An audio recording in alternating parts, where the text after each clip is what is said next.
Okay, the next fly, have any of you tied with hare's or snowshoe hare's foot before?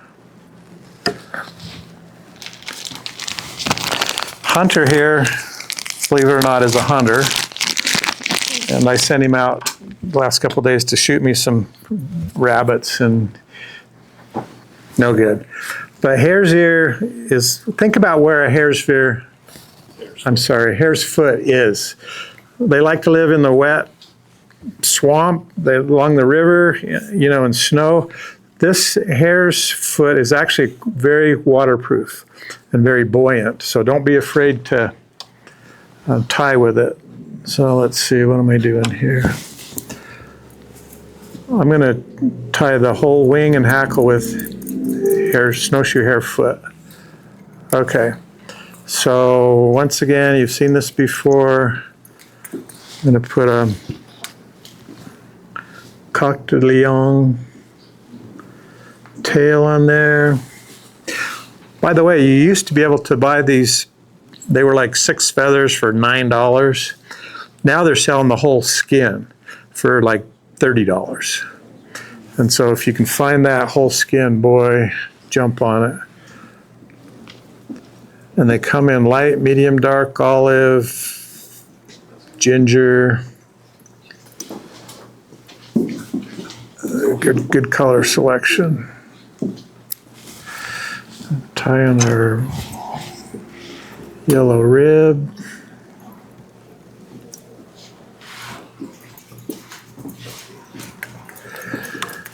Okay. Probably getting tired of me talking about dubbing.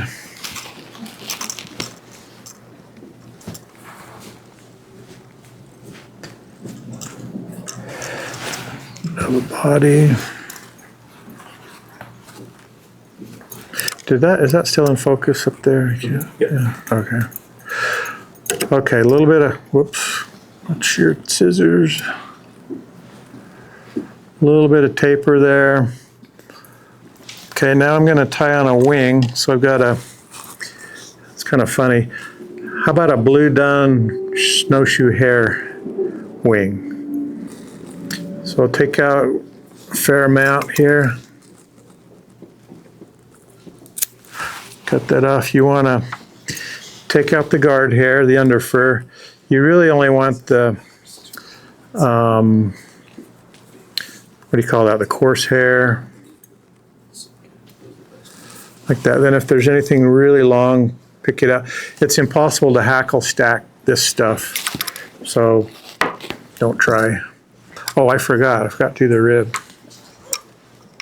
Let's do the rib here.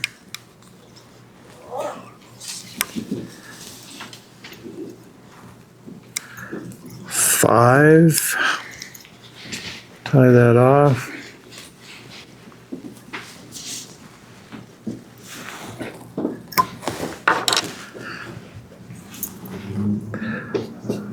Okay, so I'm going to tie this upright wing a little bit longer than the shank, probably right about there. Just tie it on. The other thing about snowshoe hare, it compresses really nice, so you can get a big wad of it and doesn't take up much room at all. So there's my wing. I'll take it behind and tie what they call a thread dam. Get that to stand up. That's probably good. Now I'm going to do a dubbing loop.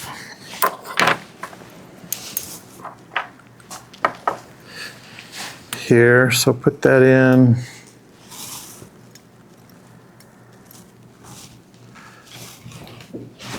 Get all that out of the way. Now with the dubbing loop, you can see as that thread goes down around the hook, it leaves an open gap there. You don't want that because you want it to twist tight. So just go around the thread once like that. That'll close that loop. And then bring that forward where you're going to tie your hackle off. And you grab your hare's ear. There's a trick with hare's ear. Okay, so this is just 1/2. I keep saying hare's ear, hare's foot. So the other half I've got at home, but the way to get to the good hair without having to go through all this raggly stuff here, this is kind of disturbing, but take a chisel, a wood chisel, because there's 2 bones right down there. Set that on your workbench, take that wood chisel right there and just tap it with a hammer and they'll separate it just like that. That way it's real easy to get to the good hair right here. I mean, the equivalent would be, well, you guys figure that out on your own. Okay, so I'm going to take a little bit of olive. I'm going to cut, ouch. I'll pinch that off. Now, we just want the guard hairs here. We don't want any under fur, no fluff at all here. This should be coarse hair. Okay, that looks good. I want it to be hackle size. It's about right. Put that in my dubbing loop. And I'm just going to take it and spread it with my fingers. You only need this to be about an inch, 1.5 inches. Like that. Then I want to pull it out so it's just barely in there. Take that down, give it a good spin. They make these dubbing loops now with ball bearings. They make real fancy stuff, but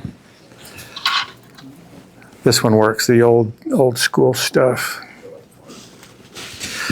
Okay, now ready to do the hackle pull. Oh, I'm sorry.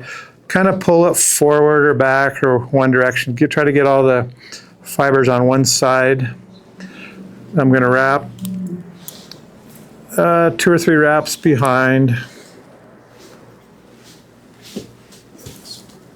Get that wing to be vertical. Pull everything in front, wrap it in front. And tie it off. Now this is a fly you can take on the South Fork and just whack all day long. And